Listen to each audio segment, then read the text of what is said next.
Students, आज हम लोग बात करेंगे मैथमेटिक्स फोर्थ में ही। जैसा कि मैंने पिछले लेक्चर में आपको बोला था कि 5वीं यूनिट हमारी कंप्लीटली फिनिश हो गई है, लेकिन बहुत सारे बच्चों के रिक्वेस्ट आए थे कि सर फोर्थ यूनिट भी बताइए। तो मैं फोर्थ यूनिट स्टार्ट कर रहा हूँ। फोर्थ यूनिट में स्टार्ट में डिस्ट्रीब्यूशन से करूंगा, जो कि बहुत इंपॉर्टेंट होते हैं। और ये जो डिस्ट्रीब्यूशन का पार्ट है, प्रोबेबिलिटी डिस्ट्रीब्यूशन, उसमें बेसिकली आपको बायनोमियल डिस्ट्रीब्यूशन, पॉइजन डिस्ट्रीब्यूशन और नॉर्मल डिस्ट्रीब्यूशन, 3 डिस्ट्रीब्यूशन पढ़ने होते हैं। ये तीनों डिस्ट्रीब्यूशन न केवल आपके एकेटीव एग्जाम के लिए के पॉइंट ऑफ व्यू से इंपॉर्टेंट है, बल्कि अगर आप हायर स्टडीज में जाते हैं, एमटेक या एमएस प्रोग्राम के लिए, या फ्यूचर में रिसर्च करते हैं, तो आपको मैथमेटिक्स के पॉइंट ऑफ व्यू से स्टैटिस्टिक्स के ये सारे टूल्स डिस्ट्रीब्यूशन आपको मालूम होने चाहिए कि प्रोबेबिलिटी डिस्ट्रीब्यूशन में बायनोमियल, पॉइजन और नॉर्मल डिस्ट्रीब्यूशन क्या होते हैं। तो एक तो इनका वेटेज होगा कि एक 10 नंबर के क्वेश्चन इनसे जरूर बनेंगे आपके यूनिवर्सिटी एग्जाम में, तीनों डिस्ट्रीब्यूशन मिला के। दूसरा, फ्यूचर के पॉइंट ऑफ व्यू से भी बहुत इंपॉर्टेंट है, इसलिए मैंने डिस्ट्रीब्यूशन स्टार्ट किया। जो पहला पार्ट इसका प्रोबेबिलिटी से रिलेटेड है, उसमें बेस थ्योरम है, कंडीशनल प्रोबेबिलिटी है, आपका एडिशन थ्योरम, मल्टीप्लिकेशन थ्योरम है, ऑलमोस्ट सारे 12th की चीजें जो आपने पहले पढ़ी है। थोड़ी बहुत चीजें उसमें डिस्ट्रीब्यूशन की नहीं है, नहीं तो आपके लिए बिल्कुल, अगर फोर्थ यूनिट के नए जैसा बात करें तो आपका डिस्ट्रीब्यूशन ही आता है। तो इसलिए मैंने डिस्ट्रीब्यूशन से ही स्टार्ट करना डिसाइड किया, क्योंकि 10 नंबर के क्वेश्चन बनेंगे। आपको 4 से 5 लेक्चर इसमें कंटिन्यू आएंगे। आज को छोड़ दिया जाए तो 5 लेक्चर, 4 से 5 लेक्चर और कंटिन्यू आएंगे आपको इस लेक्चर, इस वीडियो लेक्चर, इस डिस्ट्रीब्यूशन पे, इस टॉपिक पे। इसीलिए मैंने इसको पार्ट 1 लिखा हुआ है, क्योंकि पार्ट 1 में हम लोग डिस्कस करेंगे बायनोमियल डिस्ट्रीब्यूशन, पार्ट 2 में भी बायनोमियल डिस्ट्रीब्यूशन, पार्ट 3 जो आएगा उसमें पॉइजन डिस्ट्रीब्यूशन, पार्ट 3, पार्ट 4, और पार्ट जो 5th आएगा उसमें नॉर्मल डिस्ट्रीब्यूशन के बारे में बात करेंगे। ये 4-5 लेक्चर जो आपके बनेंगे, ये 10 मार्क्स के क्वेश्चन के लिए ठीक है, फ्यूचर में भी आपको काम आएगा। तो चलिए स्टार्ट करते हैं। प्रोबेबिलिटी डिस्ट्रीब्यूशन में बायनोमियल डिस्ट्रीब्यूशन पहला पार्ट, इसलिए क्योंकि 4-5 न्यूमेरिकल कम से कम हर डिस्ट्रीब्यूशन पे अगर आपको कराया जाए तो पार्ट 1 में अभी एक लेक्चर में इतना काफी है। अगले लेक्चर में हम लोग और भी डिस्कशन करेंगे question related to binomial distribution. अब देखिए, मैं पहले एक्सप्लेन कर देता हूँ एक लाइन में कि what is the probability distribution. Probability distribution क्या होते हैं? तो सबसे पहले प्रोबेबिलिटी डिस्ट्रीब्यूशन को जानने के लिए आपको जानना पड़ेगा डिस्क्रीट रैंडम वेरिएबल और continuous random variable. Random variable का मतलब होता है, सपोज दैट आपके पास कोई सैंपल डेटा है, वहां से रैंडमली आपने कुछ डेटा पिक कर लिया for the study, for the survey, तो उसी को हम रैंडम वेरिएबल बोलते हैं। जैसे फॉर एग्जांपल, अगर कोई टीचर क्लास में पढ़ा रहा है, मैंने मान लीजिए मैं ही अपनी क्लास में पढ़ा रहा हूँ, रैंडम किसी बच्चे से पूछा, बेटा बताओ जो मैंने क्वेश्चन बताया इसका आंसर क्या है, या इससे क्या समझते हैं, मैंने किसी को रैंडमली पिक किया, तो that is the random selection. तो ये हो गया रैंडम वेरिएबल। दूसरी चीज, डिस्क्रीट और कंटिन्यूअस क्या होता है? वैसे रैंडम वेरिएबल, वैसे प्रॉब्लम से रिलेटेड जो डेटा हमारा डिस्प्यूट है। फॉर एग्जाम्पल, जैसे हॉस्पिटल में पेशेंट का आना, क्या जरूरी थोड़ी कि आज अगर 50% आए तो कल भी 50% ही आएंगे, ज्यादा भी हो सकते हैं, कम भी हो सकते हैं, ठीक है। किसी सर्विस स्टेशन पे, जैसे पेट्रोल पंप पे या जो कार सर्विस का स्टेशन है, वहां पर गाड़ियों का अराइवल और उनका सर्विस पैटर्न, वो तो जरूरी नहीं कि कंटिन्यूअस होगा। किसी दिन 10 गाड़ियां आ जाएंगी, किसी दिन 2 आएंगी, किसी दिन एक आएंगे, किसी दिन हो सकता है एक भी ना आए।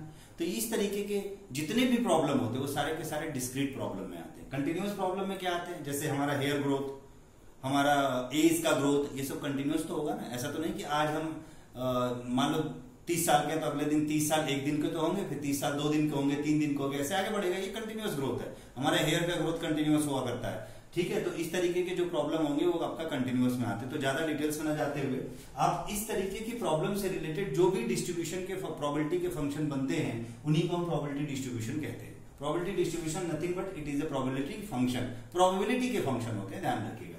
अब इसमें 2 तरीके का, डिस्क्रीट और कंटिन्यूअस, बहुत सारे होते हैं, लेकिन मैंने सिर्फ उन्हीं का नाम लिखा जो आपके सिलेबस में है। डिस्क्रीट रैंडम वेरिएबल में आपको सिलेबस के हिसाब से पढ़ना है binomial distribution, Poisson distribution. Continuous random variable में नॉर्मल डिस्ट्रीब्यूशन। तीनों बहुत इंपॉर्टेंट है, इन तीनों से रिलेटेड एक 10 नंबर के क्वेश्चन जरूर बनते हैं, 2 नंबर में भी आ सकता है। तो स्टार्ट करते हैं बायनोमियल डिस्ट्रीब्यूशन डिस्क्रीट का। आपको पहले पता चल चुका है कि डिस्क्रीट के बारे में भी हम लोग बात करेंगे, पहले बायनोमियल, पॉइजन, लास्ट में नॉर्मल।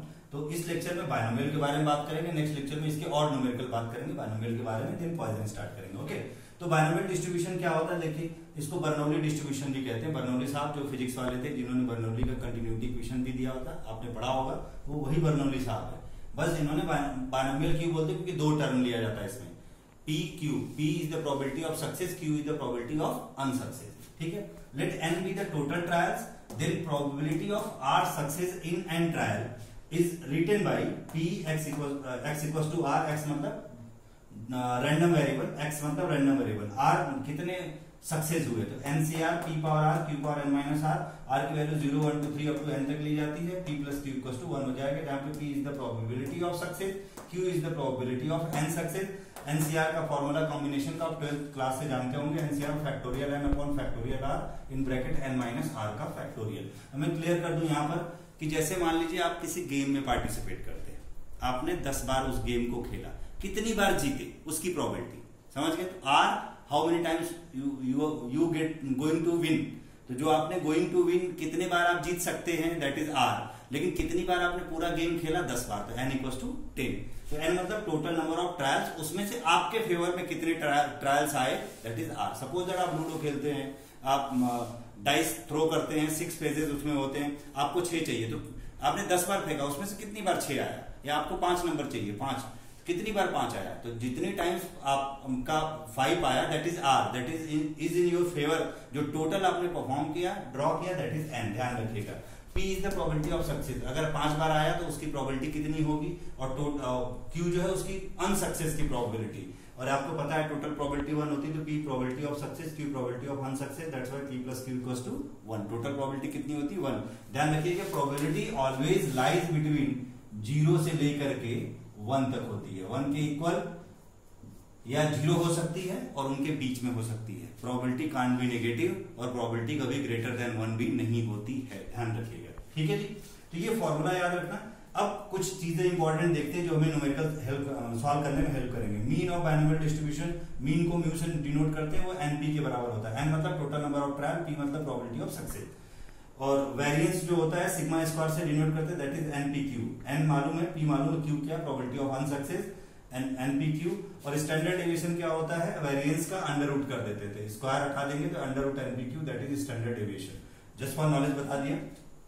अब बाइनोमियल डिस्ट्रीब्यूशन जनरली यूज कहां होता है, ये तो पता है कि डिस्क्रीट केसेस में यूज होता है, लेकिन कहां होता है, तो जो कुछ जनरल है, ये नहीं कि सारा प्रॉब्लम इतने में ही आएगा, कुछ और भी आ सकता है, बट जनरली इन फील्ड में जरूर आता है। Defective in sample from production of any goods, मतलब कोई प्रोडक्ट या कोई मटेरियल, कोई सामान बनाने वाली कंपनी, उसमें कितनी डिफेक्टिव पीसेज निकलना है, उनकी प्रोबेबिलिटी क्या है। या अगर कोई पब्लिकेशन हाउस है, कोई बुक्स पब्लिश करता है, उसमें कितने पेजेस डिफेक्टिव निकले, वहां पर भी आप ये लगा सकते हैं। Number of hitting target from a gun fire, gun से आप फायर करते, आप किसी टारगेट को फायर कर, मान लो 10 बार आपने फायर किया, लेकिन उसमें से कितनी गोलियां जो है टारगेट को हिट करी, उसकी प्रोबेबिलिटी निकालना हो तो आप ये यूज कर सकते हैं। रडार की फ्रीक्वेंसी डिटेक्शन में यूज होता है, और भी जगहों पे यूज होता है, जो कॉमन था वो मैंने लिख दिया। न्यूमेरिकल में आपको क्लियर पता रहेगा कि बाइनोमियल लगाना। बाइनोमियल क्यों बोलते हैं, बिकॉज 2 प्रोबेबिलिटी यूज होती है, probability of success and probability of unsuccess, that's why the distribution is called binomial distribution. Okay, अब एक चीज और ध्यान रखिएगा, if N is a group, मान लीजिए कोई ग्रुप दे दिया, जैसे मुझे 60 बच्चों के क्लास का पूरा परफॉर्मेंस निकालना है कि कितने सक्सेस हुए कितने अनसक्सेस हुए,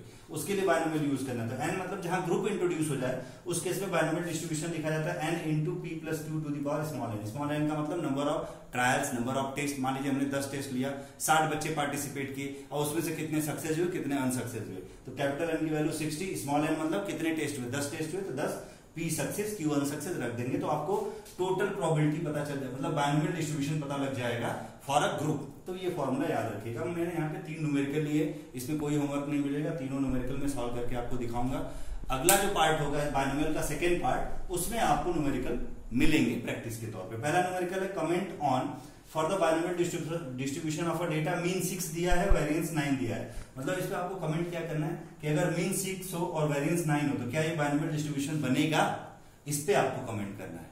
ठीक है, दूसरा है, दूसरे क्वेश्चन को, तीसरे क्वेश्चन को बाद में देखेंगे, अभी पहले का सोल्यूशन देखते हैं। ठीक है, पहले में देखिए, पहले का सोल्यूशन, मीन आपको 6 दिया है, तो हमें पता मीन एनपी लेते हैं, एनपी इक्वल्स टू 6, वेरिएंस को सिग्मा स्क्वायर लेते हैं, एनपी इक्वल्स टू 9 हो गया, तो म्यू को मीन को म्यू से डिनोट करते हैं, तो म्यू इक्वल्स टू यानी एनपी इक्वल्स टू 6 आ गया, और एनपी क्यू इक्वल्स टू 9 आ गया, तो एनपी अपॉन एनपी क्यू कर देते, तो एनपी की वैल्यू 6 है और एनपी क्यू की वैल्यू 9 है। एनपी क्यू किसको बोलते हैं, वेरिएंस स्क्वायर, अभी आपको रिमार्क में बताया गया है। यहां से क्यू की वैल्यू निकाली, क्योंकि एनपी एनपी कैंसिल हो जाए, क्यू का क्रॉस मल्टीप्लाई, तो 9/6 दैट विल बी 3/2, क्यू की वैल्यू 3/2 यानी 1.5। ध्यान से जरा देखिए, आपको आंसर पता चल गया होगा। देखिए यहां पर आपको बताया गया है कि P is the probability of success, Q is the probability of success, probability of success probability है, और प्रोबेबिलिटी के बारे में क्या बोला गया है, चाहे P हो चाहे Q हो, P तो जस्ट नोटेशन होता है, प्रोबेबिलिटी के बारे में क्या बोला गया, प्रोबेबिलिटी 0 और 1 के बीच में ही होती है, 0 और 1 हो सकती है, 1 से बड़ी नहीं हो सकती। और यहाँ क्या दिख रहा है 1.5 विच इज ग्रेटर देन 1। क्या ये पॉसिबल है? नहीं, because Q is the probability of unsuccess. चाहे प्रोबेबिलिटी सक्सेस की हो चाहे अनसक्सेस की हो, probability always lies between 0 to 1। ध्यान रखिएगा। तो ये बड़ा हो गया, probability can not be greater than 1 लिख दिया। इसका मतलब जो ये डेटा दिया गया विच इज नॉट पॉसिबल, यानी जिस बाइनोमियल डिस्ट्रीब्यूशन के लिए बोल रहा था कि 6 और उसका वेरिएंस 9 है, वो बाइनोमियल डिस्ट्रीब्यूशन नहीं हो सकता है। क्यों? क्योंकि ये कंडीशन को फॉलो नहीं कर रहा, प्रोबेबिलिटी ज्यादा हो रही। पहले का सोल्यूशन सिर्फ इतना ही था, यही कमेंट करना था। दूसरा आते हैं, दूसरा क्वेश्चन है अ डाई इज टॉस्ड थ्राइस। एक पासे को आप जो लूडो खेलते हैं उसको आपने कितनी बार थ्रो किया? थ्राइस, यानी 3 बार। आपको पता ही होगा लूडो में कितने फेसेस होते हैं, जो उसका डाइस होता है 6 फेसेस होते हैं। सक्सेस इज गेटिंग 1 और 6, मतलब एक आए या 6 आए वो सक्सेस है, वो आपके फेवर में। मतलब आपको जरूरत है एक अगर आ गया तो कोई एक गोटी आपका अपने टारगेट पे पहुंच जाएगी एक पॉइंट, और अगर 6 आया तो कोई नई गोटी बाहर आ जाएगी। मान लो ऐसे, तो 1 और 6 आता है तो आपके फेवर का है, वो आपके लिए सक्सेस है। तो पूछ रहा है कि उसकी प्रोबेबिलिटी क्या होगी, एंड प्रोबेबिलिटी नहीं पूछ रहा है कि 1 या 6 आने पर वो सक्सेस होगा, तो मीन और वेरिएंस बताइए। सक्सेस का मीन और वेरिएंस, यानी 1 और 6 का मीन और वेरिएंस बताइए बाइनोमियल डिस्ट्रीब्यूशन क्वेश्चन के हिसाब से। तो इसका सॉल्यूशन देखिए, प्रोबेबिलिटी ऑफ गेटिंग 1 और 6, 1 आता है तो भी फेवर में है, 6 आता है तो भी फेवर में है। तो इसका टोटल देखिए 1 2 3 4 5 और 6, टोटल कितने नंबर बनते हैं? 1 2 3 4 5 6। ठीक है, ये तो सिंपल प्रोबेबिलिटी का फॉर्मूला है। इसमें से क्या क्या आना चाहिए? 1 और 6, तो कितने नंबर हो गए? 2। और टोटल कितने नंबर होते हैं? 1 2 3 4 5 6। टोटल पॉसिबिलिटी कितनी है? 6।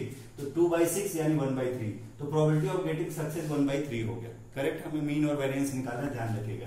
अब याद होगा आपको P is the probability of success, तो ये गेटिंग सक्सेस को ही हम क्या मानेंगे? P मानेंगे। तो small p equals to how much? 1/3, जो कि यहां से निकल के आ गया। अब स्मॉल p पता चल गया तो q निकल जाएगा। क्यों? क्योंकि p plus q equals to 1 होता है, तो यहां से वैल्यू माइनस कर लिए तो q इक्वल्स टू 2/3 आ गया, क्योंकि यहां पे आपको बताया गया। ओके, अब नंबर ऑफ टॉस कितनी बार टॉस किया गया? 3 टाइम्स, n की वैल्यू 3 होगी। तो मीन का फॉर्मूला सीधे np होता है, n यानी 3, p की वैल्यू कितनी? 1/3 है। सॉल्व कर दीजिए, 1 आ गया, तो मीन आ गई 1। ठीक है जी। दूसरा है variance sigma square npq, n की वैल्यू 3, p की वैल्यू 1/3, q की वैल्यू 2/3। सॉल्व करेंगे 3 से 3 कैसे? 2 1 2/3, तो वेरिएंस कितना मिल गया? 2/3। यही आपको निकालना था, फाइंड मीन एंड वेरिएंस। ये सारे 2-2 मार्क्स के क्वेश्चन हैं, और ये सारे क्वेश्चन कभी न कभी एकेटिव एग्जाम में पूछे गए बच्चों, ये ध्यान रखना, क्योंकि मैं वही सारा क्वेश्चन दिया हूं जो पूछे गए। अब दूसरा डेटा आपके पास यहाँ पर दिया हुआ है।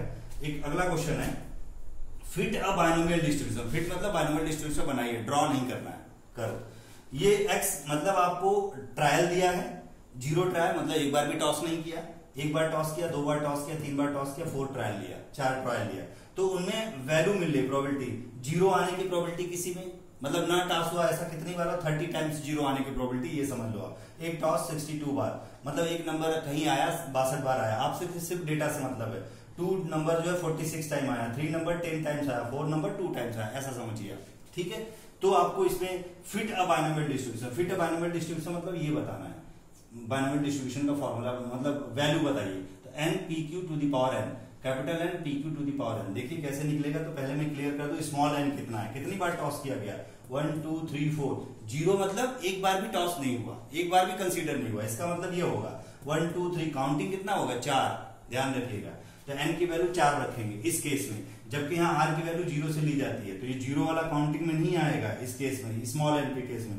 जो मेन नंबर है वही आते हैं सिर्फ काउंटिंग में। प्लीज, अक्सर बच्चे यहाँ कंफ्यूज होते हैं। ठीक है, 4 वैल्यू रखनी है, ध्यान रखिएगा। ये आपका x जो हो जाएगा, ये डेटा हो गया। fi उसकी फ्रीक्वेंसी 0 30 बार आया, 1 62 बार आया, 2 46 टाइम आया, ये टेबल। और आपको पता है जब ऐसा टेबल दिया हो तो मीन निकालने का सिंपल फॉर्मूला होता है, xi fi निकाल लेते हैं, fi xi इसका टोटल सम, और fi का टोटल सम उसी को हम कैपिटल N कहते हैं, टोटल फ्रीक्वेंसी। तो मीन क्या हो जाएगा? जब xi fi दोनों फ्रीक्वेंसी और डेटा दिया तो summation fi xi by summation fi, summation fi को ही कैपिटल N कहते हैं। इस पूरे का सम 150 हो जाएगा, इन दोनों का मल्टीप्लाई करके ये कॉलम बन जाएगा, इसका सम 190 अपॉन 150 1.28 आ गया। np की वैल्यू आपको p और q चाहिए, तभी तो आप ये बाइनोमियल डिस्ट्रीब्यूशन बना पाएंगे। तो अब np इक्वल्स टू 1.28 है, तो n की वैल्यू 4, 0 को कंसीडर नहीं करना होता है। 1 2 3 4 ट्रायल लिया गया, तो n equals to 4 number of trials. तो एनपी इक्वल टू हो जाएगा 1.28, क्योंकि फिर पी की चाहिए हमें तो एन डिवाइड कर देंगे, एन की वैल्यू 4 तो 0.32 आ गया। जब एन पता चल गया तो हमें पता है फॉर्मूला होता है P plus Q equal to 1, यहाँ से क्यू मिल जाएगा 1 माइनस पी, 1 माइनस 0.32, क्योंकि पी आपको पहले से मालूम है, वैल्यू रख दिया तो 0.68 हो गया। तो आपको अब देखिए पी की वैल्यू आ गई 0.32, क्यू की वैल्यू 0.68। तो बायनोमियल डिस्ट्रीब्यूशन का simple formula capital N P plus Q to the power small N. Capital N का मतलब टोटल नंबर ऑफ फ्रीक्वेंसी 150, यहाँ पे 150 ब्रैकेट में पी की वैल्यू 0.32, क्यू की value 0.68 to the power 4, N की वैल्यू 4। ये आपका आंसर हो गया। बहुत सारे स्टूडेंट कहते हैं कि sir P plus Q equal to 1 होता तो आप यहाँ डायरेक्ट 1 क्यों नहीं रख दिए। आपकी बात बिल्कुल सही है, बट बेटा ये तो कोई भी प्रॉब्लम हो, हर प्रॉब्लम में पी और क्यू ऑलवेज 1 आएगा, उनका सम हमेशा 1 आएगा, because both are complementary to each other. एक सक्सेस की प्रॉपर्टी एक अनसक्सेस की, तो टोटल प्रॉपर्टी 1 होती है। बट आपको ये दिखाना है यहाँ पे कि जो बायनोमियल डिस्ट्रीब्यूशन उसमें पी कितने पार्ट है, क्यू कितना पार्ट है, यानी 32% पी है और 68% क्यू है, ये सेपरेटली दिखाना है, इसलिए उसको ऐड हम नहीं करेंगे। पी और क्यू एज इट इज रख के छोड़ देंगे, इसको सॉल्व नहीं करेंगे। तो this is your binomial distribution. ये बिल्कुल सिंपल क्वेश्चन थे। नेक्स्ट पार्ट में बायनोमियल के मैं क्वेश्चन लूंगा डेटाबेस, कि कोई गन से फायर किया जा रहा है 10 बार, तो उसका बायनोमियल डिस्ट्रीब्यूशन या मीन और वेरिएंस बताइए, या फिर किसी हॉस्पिटल में पेशेंट आ रहे हैं ट्रीटमेंट के लिए, या फिर आपको जो दूसरा problem number of defective pieces कितने बन रहे हैं, इस तरीके के प्रॉब्लम, थोड़े लॉन्ग प्रॉब्लम हम लोग कंसीडर करेंगे। तो आज के लिए इतना ही, आप इसको ध्यान से देखिए। कंटिन्यूअस वीडियो आपको हर रोज नहीं मिलेंगे, लेकिन 1-2 दिन गैप पे मिल सकती है, तो प्लीज इसके लिए मेंटली तैयार रहना, पढ़ते रहिए जरूर। पूरा डिस्ट्रीब्यूशन इसमें मैं कंप्लीट कराऊंगा 4th यूनिट। आज के लिए इतना ही, थैंक यू सो मच।